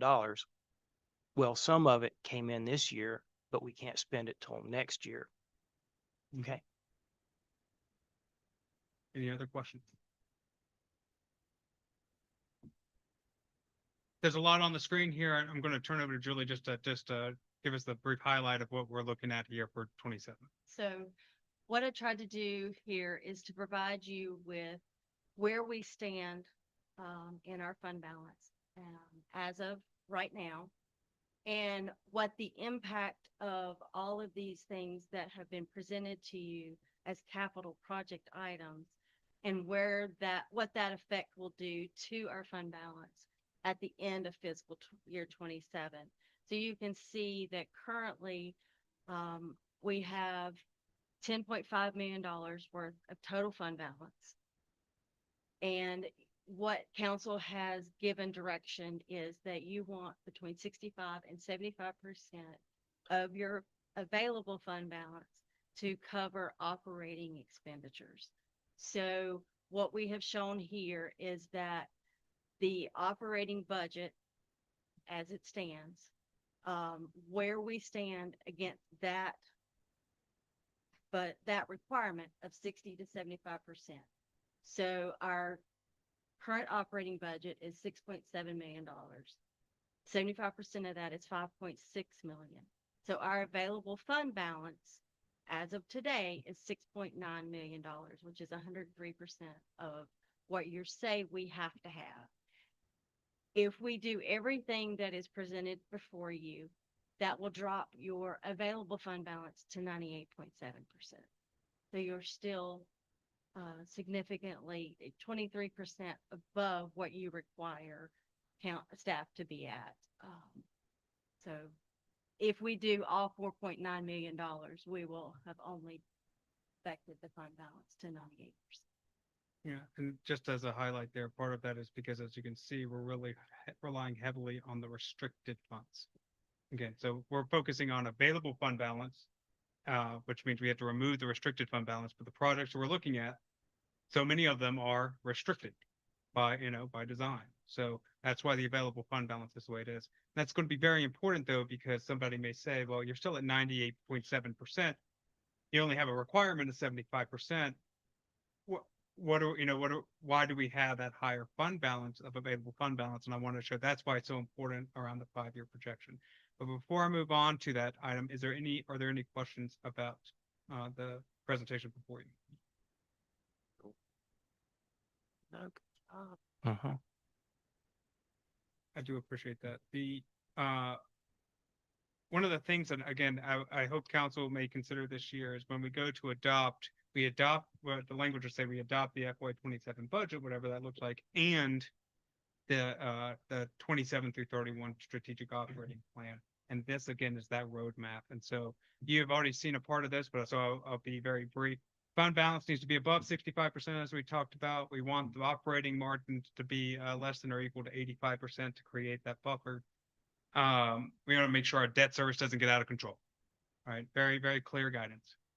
And then, as I talked about before, a 5-year staffing forecast, this is operating in capital. So you can't, when looking at 50 acres or more of land that you want to do as a part of a park expansion, somebody's going to have to cut that grass. Somebody's going to have to maintain that area. Somebody's going to have to make sure it's in the best shape that it can be, that our community comes to expect. And so that's why over the years, we have an addition of 2 park FTEs built in there. We've also built into CIP. The couple of assumptions real quick, property tax growth rate of 1%. We've just built that in there right now. We know that that's a conservative number compared to what we've seen in the past, but we don't like to over assume. The increase in base salaries is approximately 5.7% in non-pay study years. What does that mean? Next year, we're going to do a pay study. Every 3 years is my recommendation for doing a pay study so that we don't get too far out of the pay bands, right? So we don't have to do these massive changes and these massive updates, every 5-10 years. Every 3 years, we should continue to stay within those ratios. And so that's because that 5.7 is taken into account the budgeted merit increases of 3 and then the actuals of 1 to 3%. We've also baked in a 2% inflation rate in operating costs. What you're going to see is what you see before you hear a lot of work in FY27. North Loop's going to be repaired. We're going to be looking at starting the phase 1 of park expansion project. We're excited to show you what that looks like as soon as we see what that looks like. The repair of the expansion river bank that we've received almost $1 million for, tennis court replacement that we've received funds for, In FY 28, we did bake in the pre-engineering and construction costs. Again, that's because we don't have that 10-year requirement anymore. There is a request for that, and I think it's a good time in FY 28 to start looking at that process. And then FY 28 through 29 is the maintenance facility project, the actual build of that project. But it starts being built in 28. We have an FTE in 28. Why? Because we're going to start with the first one of the phase. We want to train that person. We want to get that person ready, hit the ground running, and to make sure that they have a say in the maintenance facility itself as it's coming online. And then once it comes online, that additional FTE, because again, the goal is that we're going to have even more park, that more park is up and running to be able to actually need that extra workforce capacity. And then FY 29 to 30, again, another capital reserve fund is the expansion project for town hall as well, again, on this footprint here as it's currently planned. However, again, that's very early on in the stages. There's a lot that can change between now and then. Two things that's not included here: acquisition of available property for future governmental activities. That is both here on property as well as funds for potential other acquisition within the town, as well as any other increased service areas. We've increased service.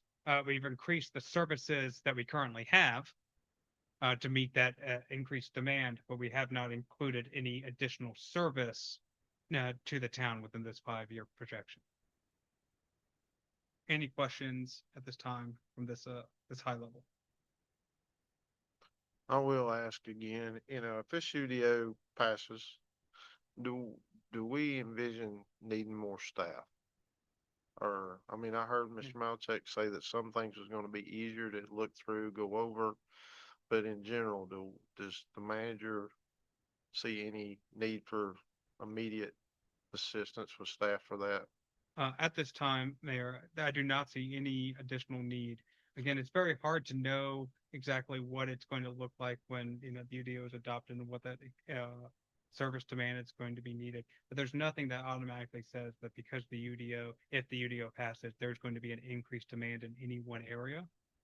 If that changes, if we start to see upticks, just like with anything else, we'll come before council and request that. But I think it would be premature to bring something before council at this time. Okay. Any other questions? Nope. All right, just a few more slides. Please stick with us. I promise we'll get to the end here.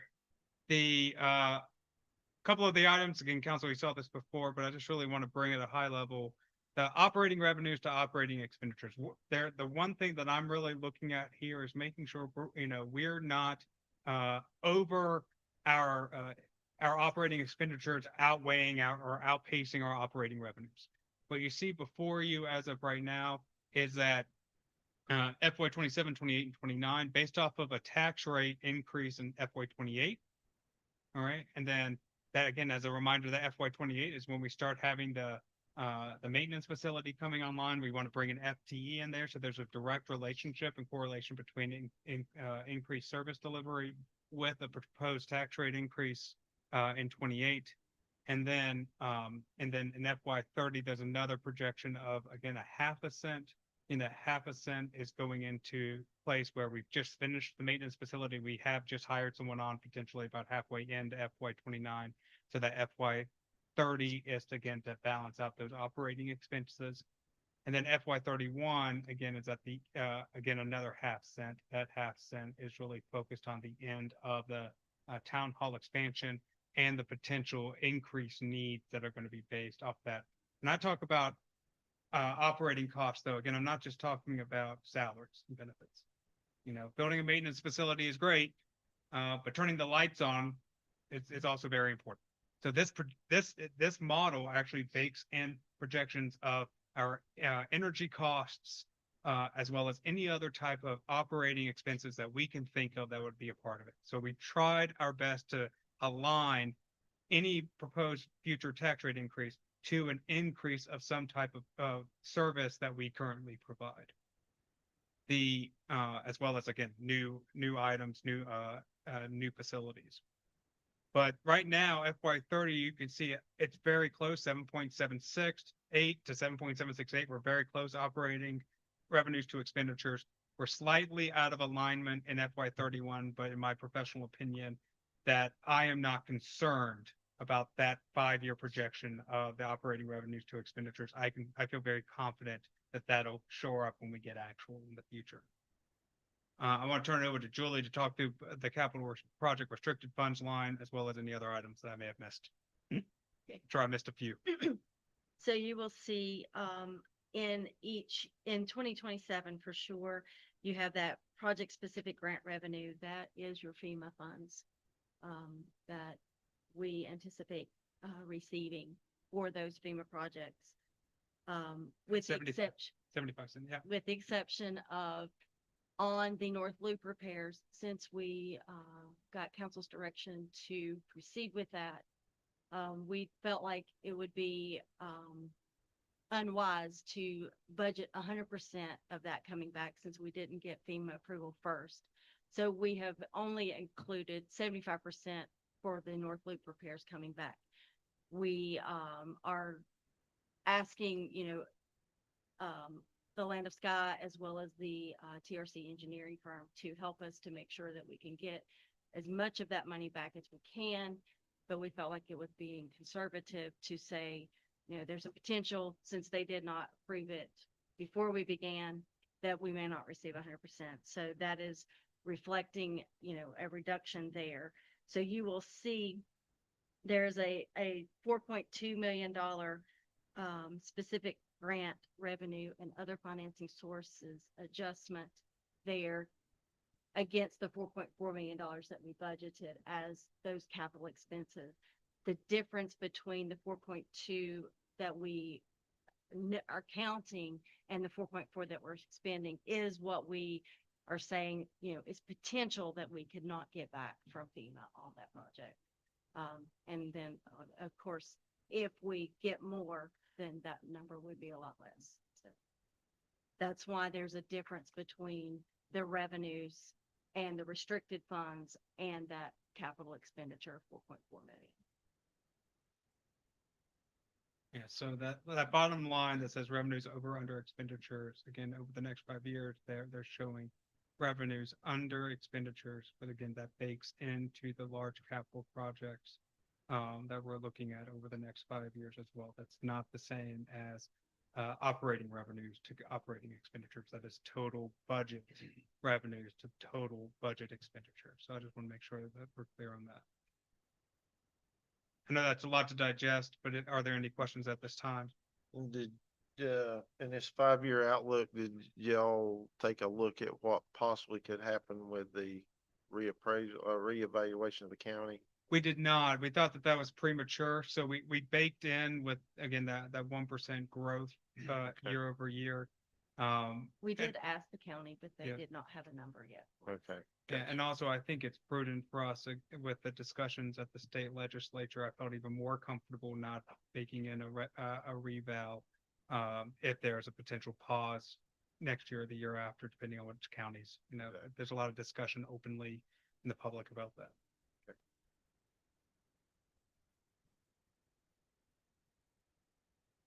The other thing I just wanted to bring up real brief, again, I talked about operating revenues, operating expenditures are one of the things that keep me up at night. And so that's what I'm looking at very much over the next 5 years. The other thing that keeps me up at night is the unrestricted percentage of total operating budget. As I mentioned, as Julie talked about earlier, we're currently projecting 98.7% of available fund balance for FY 27.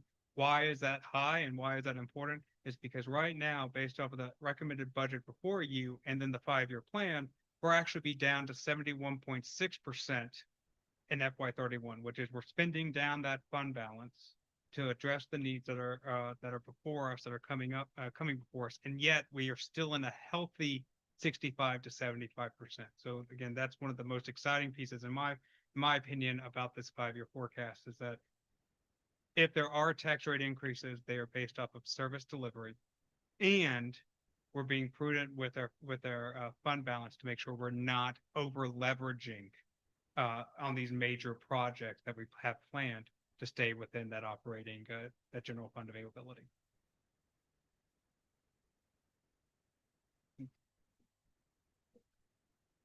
You do see that we did bake in, there's something called budget to actual variance. I'm not gonna bore you with all of that, but essentially there are some, we bake in a little bit of, if we get a little, we're very conservative on our revenues, so we bake in a little bit of a difference there, and then we're conservative obviously on our expenditures. So we bake in a little bit of a difference there, and so that's why those are variances baked into that number. Could we go back to the slide that shows what the pennies, what the tax rate goes to, the income from, no, go Oh, on back. There was a slide. No, back a little bit. Okay. Back, back, back. Okay. And it might be the core services slide. Okay, sorry. So we would like that our tax money, our property tax money, 17 cents per $100 goes to our core services. Mhm. We don't want to have to go to the bank to cover our core services. It's like having to hit your savings account to pay your house payment. We'd like to be able to pay that out of the money that's coming in that we can count on. The other money that's coming in, sales taxes, et cetera, we don't have any direct control over. So when we see here a shortfall of $97,000, we understand that we have to cover fire, police, planning and zoning, and street lighting. We got to cover that. But those costs, based on our projections, are going to be about $100,000 more than is coming in from our tax revenue. Mhm. And so when y'all are going out 5 years looking at this, when I see a tax increase, I'm like, oh no. But you're looking at it in a way that we're covering our core services without having to dip into the bank account to do it. Now, there's a good chance that all the other money coming in covers this with no problem. That's just bad practice. Am I understanding this right? You don't want to have to use sales tax money to cover core services because you can't count on a consistent amount of sales tax. There are a lot of factors that cover that. Am I seeing that right? Yes, sir. So, when I see that shortfall of $100,000, I'm like, oh no. But that's because projection wise, costs are going up for our core services. And also remember, Mhm. you can't budget 100% of your levy. Gotcha. You're limited by state statute to only budget what you collected in percent wise the previous year. So you're not going to be able to budget 100% of your Mhm. $3.9 million. Sure. So that is also playing into your number, which you may actually collect more than what we're budgeting, Right. but we're limited on what we can budget based on statute saying can only budget up to last year's collection rate. So things may happen on a positive side that keep us from having that $97,000. Mhm. And then next year, things may happen that would keep us from necessarily having to raise taxes to cover core services. And if I may, I'll Mhm. just mention the one benefit of this type of modeling is that right now we're projecting what a potential tax rate would look like in the future year. That does not lock this council in, any future council in to any decisions. What you all are passing this year is the FY 27 budget. It's what we're recommending is an FY 27 budget with an understanding of what may be coming down in future years. But again, when we budget, we look at every year, we're going to be looking at actuals. What we're showing in the 5 years right now will look different next year when we bring it in here because we have actuals that have another year. We're going to move it down. That will adjust the decision making of this council. And it just happens every year. It just helps with transparency purposes about how we're trying to achieve, service delivery and fiscal responsibility. That's good. Thanks. Thank you for the question. All right. So as I mentioned, please, by all means, we'll talk about this a lot more next week as well, but I wanted to at least draw the attention to for the community on what areas we're looking at and why what you're seeing is what you're seeing. Ultimately, at the end of the day, this is where we're at right now. As I mentioned, this concludes the budget presentation. And so the next item is the May 20th and 21st, potentially May 21st, budget work session item. That'll be here in Town Hall, 12 to 5 on May 20th. And then May 28th is when I bring the proposed budget, when I'm recommending bringing the proposed budget before council, as well as schedule the public hearing. You've already scheduled a public hearing actually this evening as well, so you can knock that off. And then that'll provide the community with time to review this, council to ask questions, be able to, for staff to continue to review and get information. And then ultimately, at the end of the day, June 16th is the scheduled public hearing. At that time, council may choose to adopt the budget if you would like to have more time. We have a backup date of June 25th. Ultimately, at the end of the day, if those 2 days don't work, we're probably going to be spending a lot of time in here until that July 1st deadline comes. But I do, as I mentioned, I want to mention here, we do welcome any comments at info@millsriver.gov. We want to hear from the community. We want to bring that to council.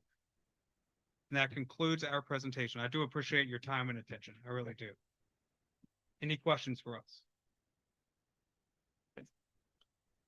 All right, we'll get caught up. Does anybody got any other business? Any other business? Nope. Nope. All right, I'll entertain a motion to adjourn our regular meeting. Thank you, Brian. Second, And I'll second it. Jeff, second. Any discussion on the adjournment? All in favor? Aye. Aye. All right. Any opposed? Hearing none. And if we could, I need a motion to go into our business meeting portion of this.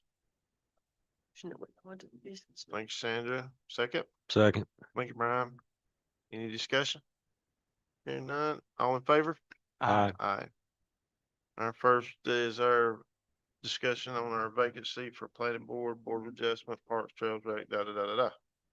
So Yes, it's that sir. time of year again when we have reappointments to some of our boards. Unfortunately, we have on our planning board, board of adjustment and parks, trails and recreation advisory, we have members that have moved out of the town, so they're no longer able to serve on those boards.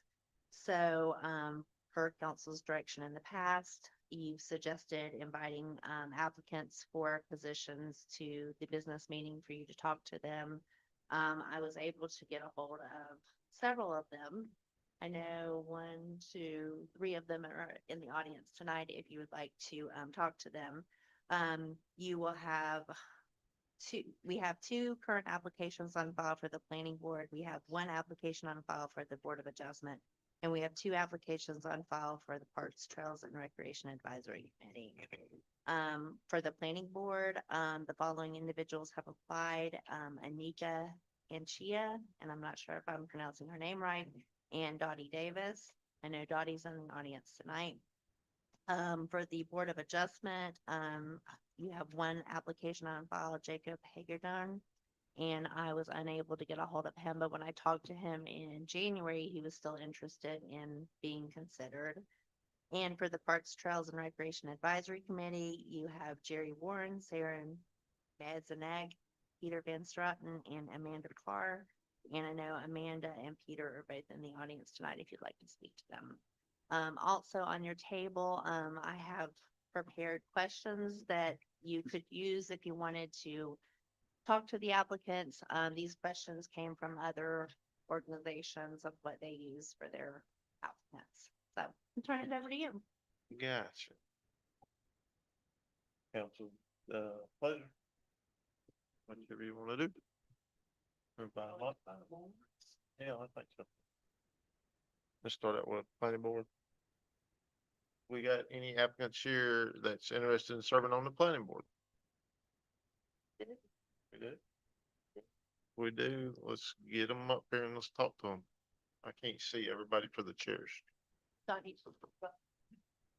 You know, I noticed that, yeah. do you want to go up to the table? we're gonna grill you, Dottie. Come on up. I'm in the hot seat. Yes, come on up. Broken hip. Oh. If you need help, just let us know. You need any help, let us know. Okey dokey. All right. So ask away, council. A lot of us know Dottie. She's a handful. Right? First, What? I said, a lot of us know Dottie. She's a handful, correct? Think I might- Okay, okay, I'll I take just it back. That's right. Start out, Dottie. Why are you interested in serving on the planning board? Why? are- This thing turned up all the way.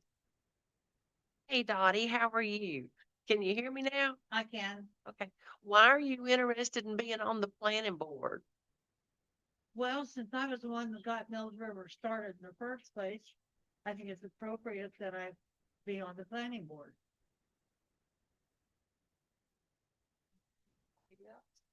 Brian, you got anything?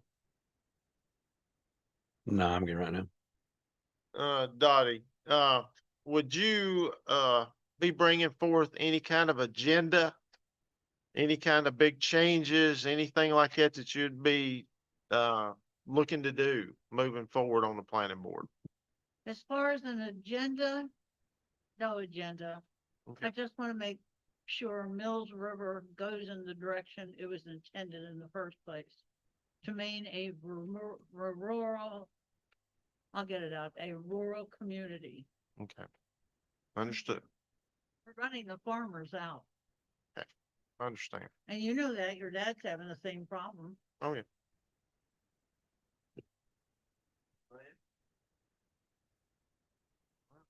Thank you for your time. We will highly consider it. Thank you. Okay, for the Board of Adjustment, the gentleman's not here tonight. You do have two individuals in the audience for the Parks, Trails and Recreation, Okay. Amanda Parr and Peter Van Straten. Okay, who wants to go first? Come on up.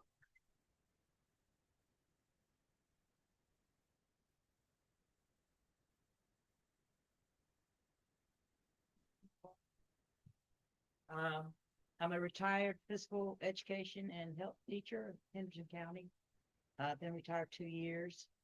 Just trying to serve the community in my expertise that I've been trained in, and I feel like the Parks and Recreational Board would be a place that I would fit. Okay.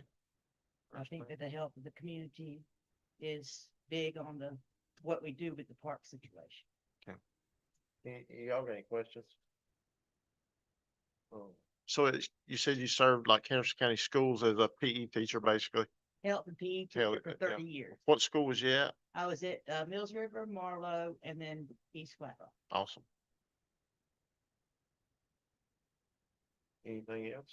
Anybody else? Well, you were there after I was there, so I don't have to apologize to you for being so mean like I do to Miss Britton. Everybody good? We'll give you a consideration. Thank you.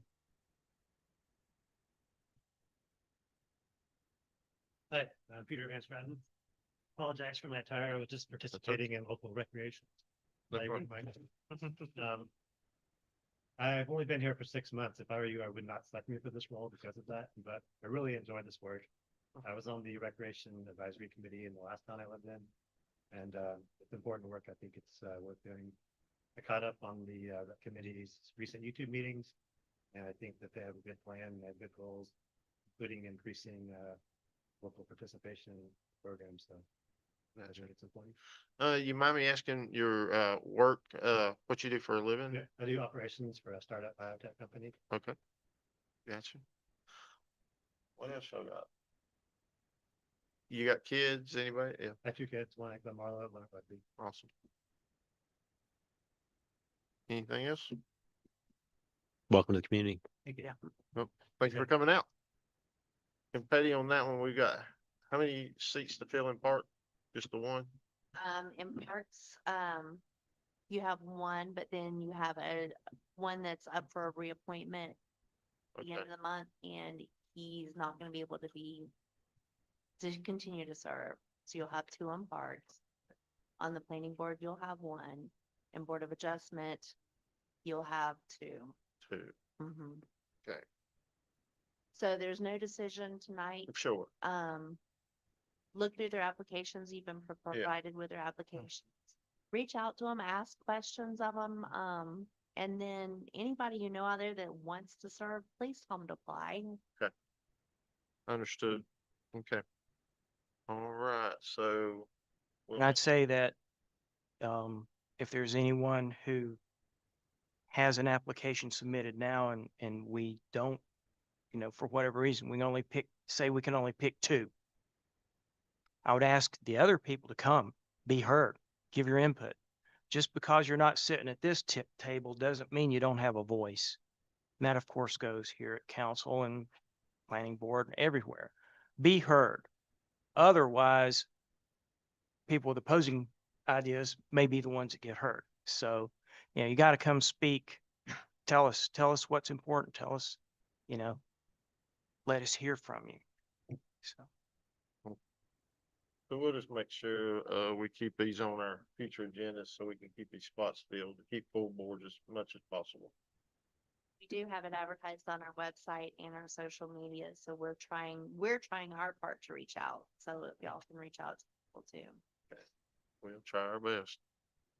Okay. Anything else for that? Hearing none. Potential future items, anybody like to see on there?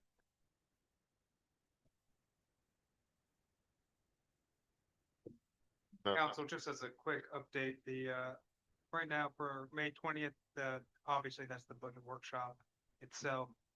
We currently have planned for May 28th, the presentation on the new maintenance facility, the vacancy on the Board of Adjustment, as we were just talking about, as well as vacancy on the planning board and vacancy on Parks and Rec. So that is all slated for May 28th. Okay. And then, just a little bit further out, right now, the June 11th, meeting is mostly focused right now on the public hearing for the UDU adoption.